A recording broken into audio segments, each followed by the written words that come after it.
जो 140 करोड़ आबादी CO2 release ढाए, परिणाम हिमालय पिघल जाएगा, पाकिस्तान उस बाढ़ में बह जाएगा। मैंने कहा परमाणु बम की ताकत मत दिखाना, तुम्हारा वो और हमारा ये बराबर है। गली मोहल्ले की लड़ाई समझ रखा है क्या? गली मोहल्ले की लड़ाई समझ रखा है कि वर्ल्ड वार आता जाता रहता है। मैंने कहा कि वर्ल्ड वार ऐसे नहीं आता जाता है, छोटी चीज नहीं है, बड़े बड़े बम गिरते हैं। बोला भैया कोई नहीं, हम पे कौन गिराएगा, हम तो अलग लेवल के हैं। तो इंडिया के लोगों को इससे फर्क नहीं पड़ता वर्ल्ड वार चल रहा है को क्या हो रहा है। अच्छा, पाकिस्तान वाले हमसे भी आगे, उनसे रिपोर्टर ने पूछा कि दुनिया में वर्ल्ड वार चल रहा है, स्थिति खराब है, आप क्या कहेंगे? कह रहा हमारे पास ईमान की ताकत है। अरे भाई साहब, वर्ल्ड वार का खतरा है, तुम ईमान की ताकत मत दिखाओ, ये बताओ इसको फेस कैसे करोगे? कहा अल्लाह देता है। कहा बे अल्लाह वार नहीं दे रहा है, वार क्रिएट हो गया है, बचोगे कैसे? कहा हमें बचने की क्या जरूरत है, हमारे पास परमाणु बम है। आप दुनिया में पाकिस्तानियों से कोई क्वेश्चन पूछिए, जवाब एक ही है, हमारे पास परमाणु बम है और ईमान की ताकत। उसी ताकत से पूरी दुनिया में भीख मांग रहे हैं ये। निकलते हैं कटोरा लेके और जाते हैं, पूरी दुनिया से भीख मांगते हैं। अभी जयशंकर जाने वाले हैं, हमारे विदेश मंत्री, वर्ल्ड वार का समय को सेटिंग भिड़ाने जा रहे होंगे। पाकिस्तान को इतनी बुद्धि कहाँ की, क्यों आ रहा है? पढ़ा लिखा आदमी है, IAS वाईएस बन गए हैं। अब पाकिस्तान इस चक्कर में इनसे क्या मांगे, ये तो कुछ देने वाला है नहीं, बंदे ने पहले ही बोल दिया है, समझ गए। अब पाकिस्तान ने इसी खुशी मना रहे हैं जैसे लग रहा है उनके अब्बा आ रहे हैं। जयशंकर प्रसाद विदेश मंत्री हमारे, जैसे लग रहा है उनके अब्बा आ रहे हैं। अब पाकिस्तान का जब मैं न्यूज देखता हूं, एक से पूछा कि भाई इंडिया मंगल ग्रह पे पहुंच गया है, चांद पे जा रहा है, आप इसके बारे में क्या सोचते हैं? तो कह रहा हमारे पास परमाणु बम है। तो कहा आप इस टेक्नोलॉजी के दौर में जहां पे पेजर फट रहे हैं, पेजर फटने की घटना आप नहीं जानते होंगे। ये जो आतंकवादी हैं, मोसाद जो संगठन है, वो वहां का इजराइल का एक संगठन है।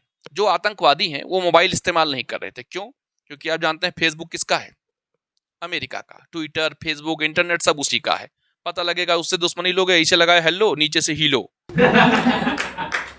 कार्यक्रम हो गया आपका, सारे डाटा वो रख लेता है। तो ये आतंकवादी बड़े चालाक थे, ठीक है, हमास वाले, हिजबुल्लाह वाले।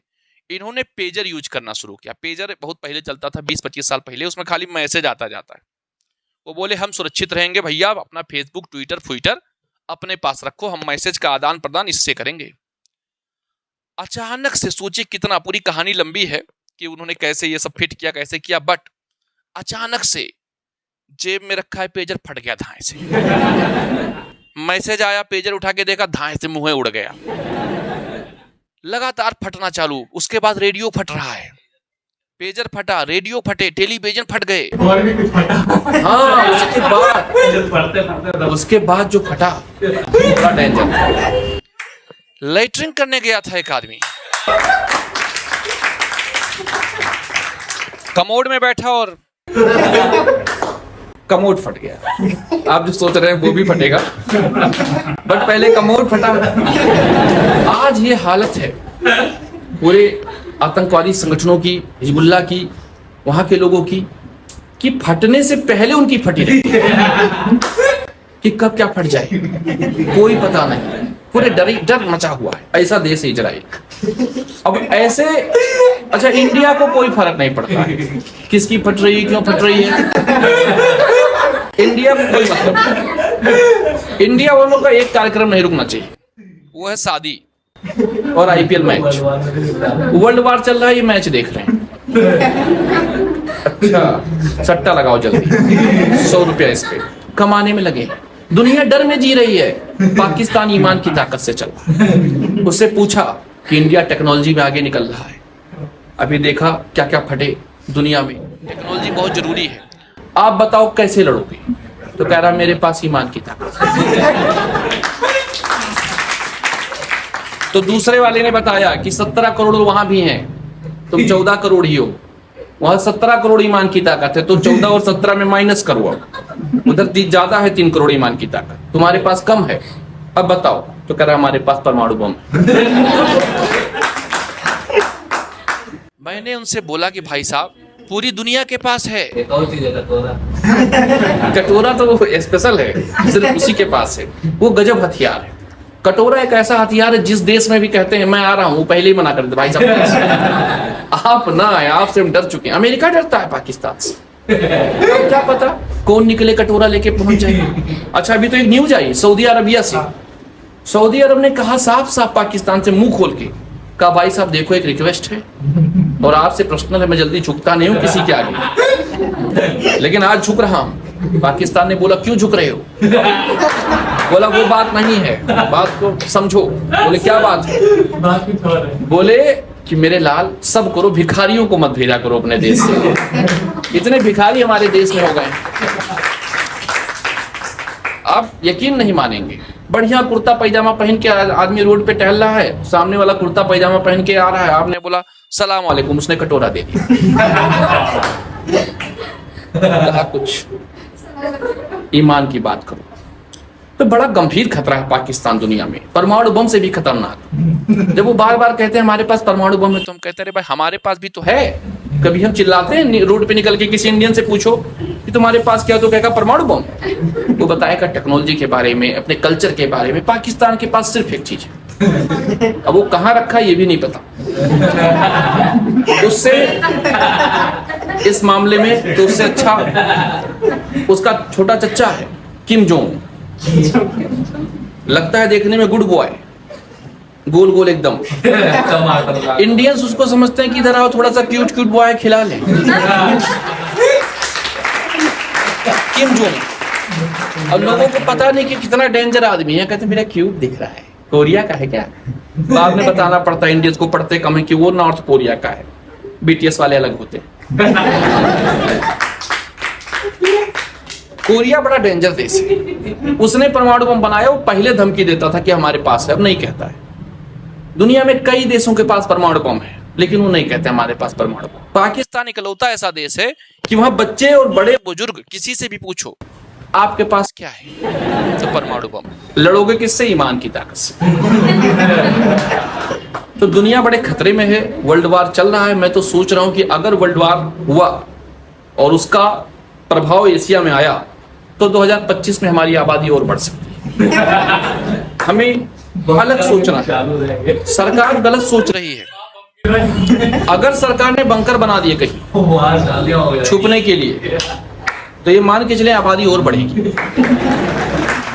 सरकार जिन चीजों के बारे में सोच रही है कि वर्ल्ड वार हुआ तो महंगाई बढ़ जाएगी, वर्ल्ड वार हुआ तो खतरा बढ़ेगा, ये सब नहीं बढ़ेगा। वर्ल्ड वार हुआ तो भारत की आबादी बढ़ेगी, और हमने ये साबित किया है और आगे भी हम दुनिया को दिखाएंगे। अब यूरोप के लोग परेशान हैं, बच्चे नहीं हो रहे हैं, स्कूल बंद हो रहे हैं। मैंने मोदी जी को पत्र लिखा, एक बार अपने भारत की प्रतिभा को पहचाने, बात करें, मौका दें। जितना 20 सालों में उन्होंने नहीं बढ़ाया होगा, उतना हम 1 साल में बढ़ा के आ जाएंगे। भारत प्रतिभाशाली देश है। ये वर्ल्ड वार, भार, कोरोना फरोना, इसका फर्क नहीं पड़ता है। चाइनीज चमगादड़ खाए या लेटरिन,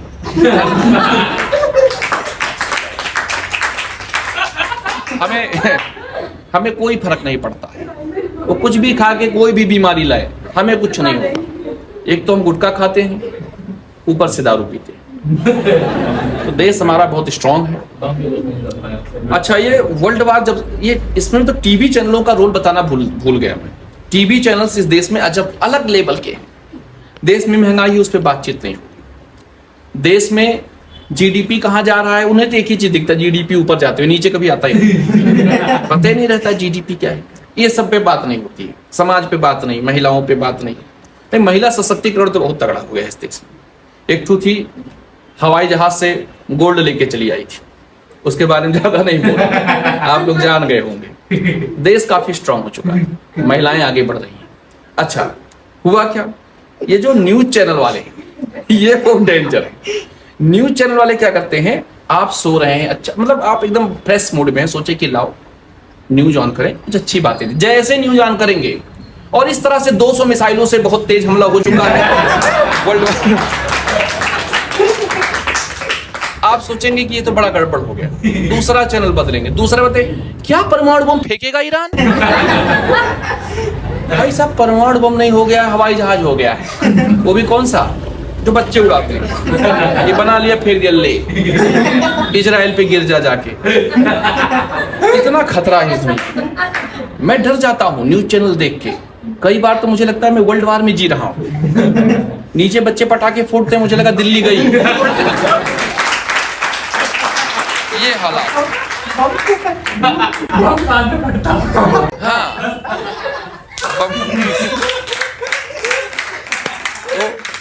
बम बाद में फटता है। अब बाकी चीजें पहले ही। पेट की बीमारियां हो गई हैं, आदमी लेटरिन में बैठा है, न्यूज देख के आया है, फ्रेश होने जा रहा है, न्यूज देख के आया है कि हुती विद्रोही कभी भी फेंक सकते हैं बम। तब तक नीचे किसी ने चुटपुटी मारी थम। इधर बजा थम से चुटपुटी, इधर बम नहीं हो पाया, आते आते रुक गया। पूरी स्पीड से जो कार्यक्रम चलने वाला था वहीं ब्रेक, क्योंकि भाई ये तो प्रेशर इधर से क्रिएट हो रहा है और उधर का प्रेशर इधर से क्रिएट हो गया। वो कह रहा जान बचा, ये तो बाद में कर लेगा। ये हालात है। तो मुझे तो अलग टेंशन है।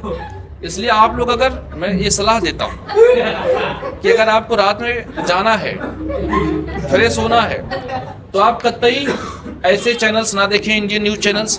देखना है तो पाकिस्तान न्यूज चैनल्स देखें, बड़े अच्छी बात करते हैं। उनसे पूछा कि बताओ, इंडिया हर चीज में तुमसे आगे निकल गया है, तुम क्या कहना चाहोगे? लौंडे ने बोला कभी हो ही नहीं सकता इंडिया आगे निकल जाए। भाई साहब निकल गया है? मंगल ग्रह पे पहुंच गया, चांद पे जा रहा है, आदित्य एल1 सूरज पे जा रहा है। कर हो ही नहीं सकता। इंडिया हमसे आगे निकल ही नहीं सकता। कहा अरे यार, ये रिपोर्ट का ये से मैं नहीं मानता, इंडिया नहीं निकल सकता। मैंने कहा यही प्रतिभाशाली छात्र हैं जो पाकिस्तान को आज जिंदा रखें। अच्छा, मुझे एक बड़ी हैरानी थी, मैंने हैप्पीनेस इंडेक्स पढ़ा तो पाकिस्तान हमसे ज्यादा हैप्पी था। हैप्पीनेस इंडेक्स, मुझे बड़ा दुख हुआ। मैंने कहा पाकिस्तान वाले हमसे ज्यादा खुश हैं। फिर उस लड़के को जब मैंने सुना कि इंडिया हमसे आगे निकल ही नहीं सकता, मैंने कहा ये बात है। खुशी की बात है, खुशी की बात यह है कि आप मानो ही नहीं कि दुनिया आपसे आगे। मेरा भांजा है दिव्यांश, वो बहुत खतरनाक लड़का है। उसको वो फेल हो गया एक बार। अच्छा, एक बार क्यों फेल बताएं, आगे हो सकता है।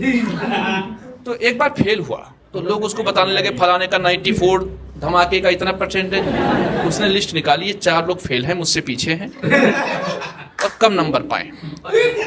तो पाकिस्तान के हैप्पीनेस का रीजन ये है, उसे मानना ही नहीं। इंडिया चांद पे गया, इंडिया चांद पे गया, मुझे नहीं मानना है। इंडिया मंगल पे गया, हम मानते ही नहीं। तुम किधर भी चले जाओ। मैं देखा तब मुझे ये विश्वास हुआ कि पाकिस्तान हैप्पीनेस इंडेक्स में इतना आगे क्यों है। अब आप समझ गए होंगे। सलवार कुर्ता पहन के जो डायलॉग लोंडे ने मारा,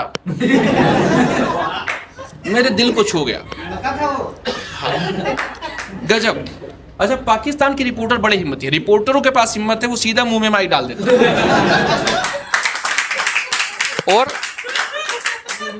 और जनता जो वहां की बिल्कुल जाहिल है, जरा समझना। रिपोर्टर समझदार है, जनता जाहिल है। मुंह में डाला और पूछा कि इंडिया हमसे आगे निकल गया, हमारा बलूचिस्तान खतरे में है, तुम क्या कहोगे? तो कहा हमारे पास ईमान की ताकत है। कहा कहना क्या है, देश खतरे में है। तो कह रहा परमाणु बम। सुनना ही नहीं है, देश आगे बढ़ रहा है उनका। इसलिए अमेरिका, हमने सोचा कि ये यहाँ तख्ता पलट होता है बार बार। इमरान खान बेचारा प्रधानमंत्री था, सही बात की जेल में चला गया। वहां सही बात आप नहीं कर सकते, सही बात सिर्फ इंडिया में कर सकते। इंडिया अलग देश है, लेकिन बेटा गलत पैदा हो गया। अब देखिए, हमारा जो मामला है, मोदी जी हमारे देश के नेता बहुत तगड़े, मेलोनी से मिलके आए थे, हमारा रिश्ता मजबूत हो गया था। उसके बाद बांग्लादेश से हमारा रिश्ता बहुत मजबूत था, जब तक वहाँ हसीना थी, शेख हसीना थी। चीन ने धीरे से रास्ता गड़बड़ किया, मोदी जी पहुंचे, हसीना के साथ एकांत में मीटिंग की, मामला सॉल्व। बड़े प्रभावशाली व्यक्ति हैं, क्षमताएं उनकी अलग हैं। बट अभी क्या हो गया देखिए, वहां के हसीना को ही वहां के लोगों ने फेंक दिया उठा के। प्रधानमंत्री भाग के कहाँ आई है, किसके पास जाएगी सोचिए? मोदी जी के पास। हमने ऋण दिया, हमारी आदत है शुरू से, इतिहास हमारा रहा है ऋण देने का। मेलोनी भी आ सकती है, कोई भी आए, मोदी जी इस मामले में बहुत मजबूत है। तो ये अपना दूसरा बेटे का बेटा बांग्लादेश। तो आपने देखा कि किस तरह से वर्ल्ड वार का खतरा हमारे ऊपर नहीं है, हमारे पास भी सारी ताकतें हैं, परमाणु बम है, लेकिन हम इसका जिक्र नहीं करते हैं। एक बार मैंने बड़े गुस्से में बोला पाकिस्तान से, मैसेज किया, मैंने कहा भाई जितने लौंडे तुम परमाणु बम की बात करते हो ना, 140 करोड़ की आबादी एक साथ पाद भी देगी तो परमाणु बम से ज्यादा इफेक्टिव होगा। इतने भारी मात्रा में कार्बन डाइऑक्साइड एक साथ निकलेगा, पृथ्वी का टेम्परेचर बढ़ जाएगा, हिमालय का ग्लेशियर पिघल जाएगा। और आप सोचो 140 करोड़ आबादी CO2 रिलीज, ढाई, परिणाम हिमालय पिघल जाएगा, पाकिस्तान उस बाढ़ में बह जाएगा। मैंने कहा परमाणु बम की ताकत मत दिखाना, तुम्हारा और हमारा ये बराबर है। इसी के साथ पानी को विराम।